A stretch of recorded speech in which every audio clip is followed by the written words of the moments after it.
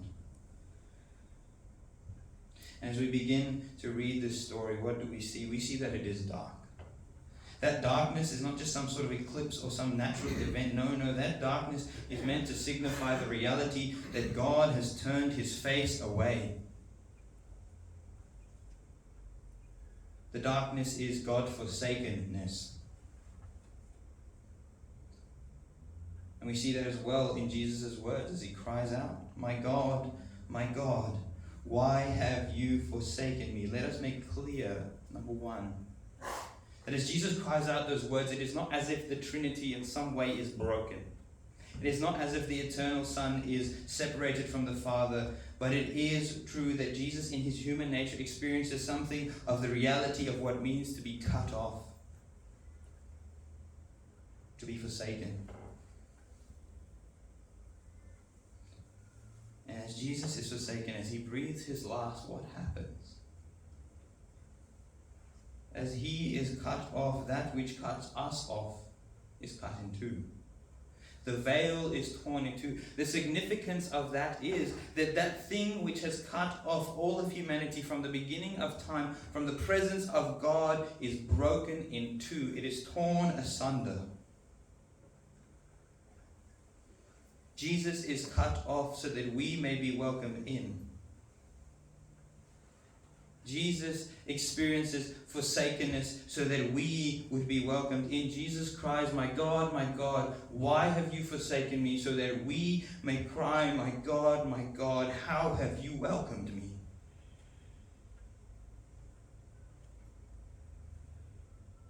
And the first person to realize the reality of what is happening here is a Roman soldier who looks up and says, surely this man was the Son of God. And this is significant that he's a Roman soldier, not just a Jewish man. Because what Jesus has done, he has not just come to sort of end the exile of the Jewish people, but he has come to end the exile of all humanity from the garden. From the beginning, we have all been cut off, cast out, separated from the presence of God from the time of the garden. But what Jesus has done is that he has, in a real way, opened the gates of paradise. He has opened the way back to the garden. What is the garden? That is the place where God dwells. It is the presence of God.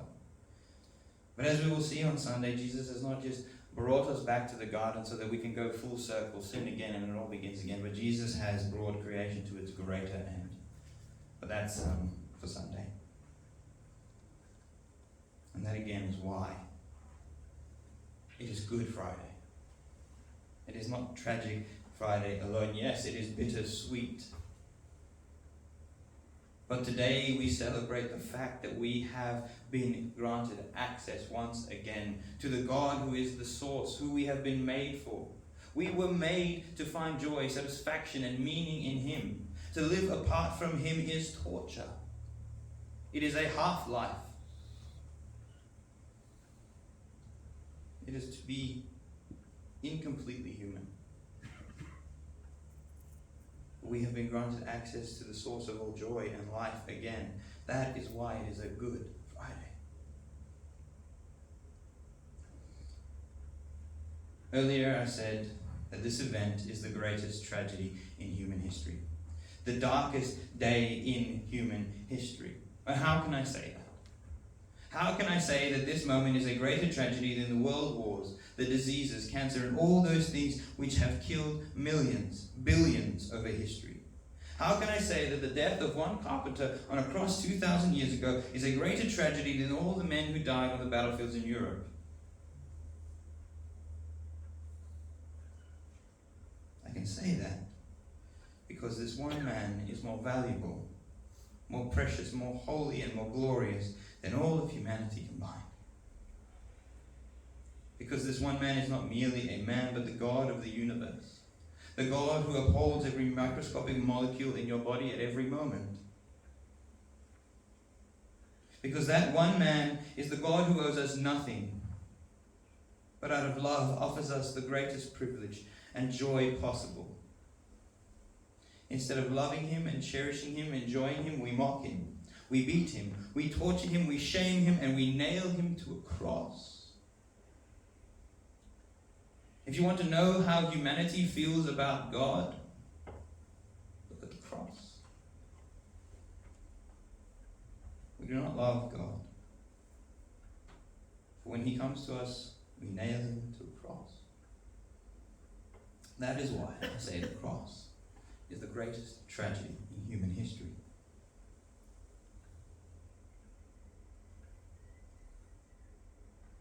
If you want to know what people really feel like about God, look at the cross. If you want to know how God really deals with humanity, look at the cross. If you want to ask what God's hatred of sin looks like, look at the cross. If you want to ask what God's love for his people looks like, look at the cross. And that is the call to all here this morning. To those who believe and those who do not. The call is, look at that cross.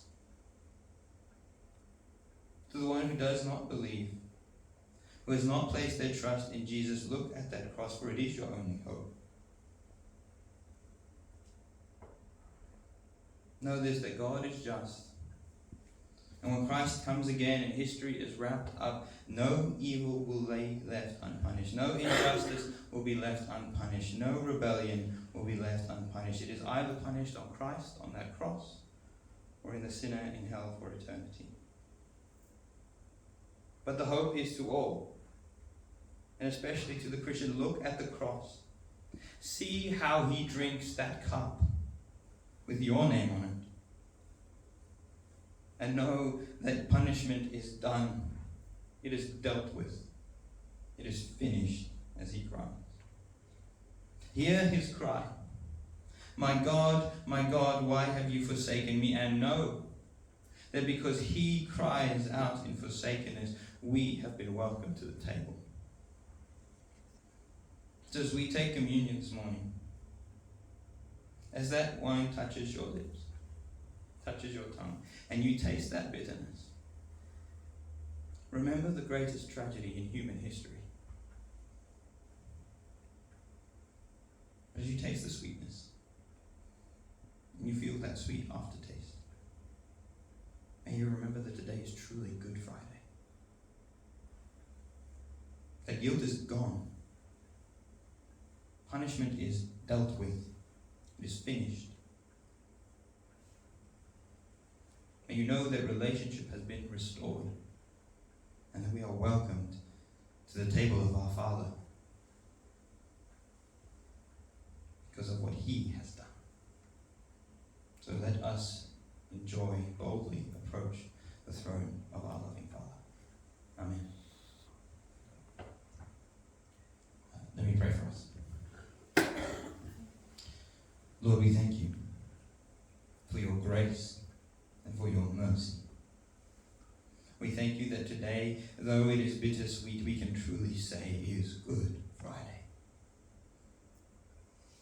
Not because of Easter eggs, not because of bunnies, not because of any of those things, but because of Christ, because of that cross, and because you are a God of mercy. Though you owe us nothing, and though we have wronged you in every way, you are gracious to us nonetheless. may we take this day and each day after and continue to remember the magnitude of what you have done for us on this day 2,000 plus years ago. Amen. Let us stand and sing, and then we will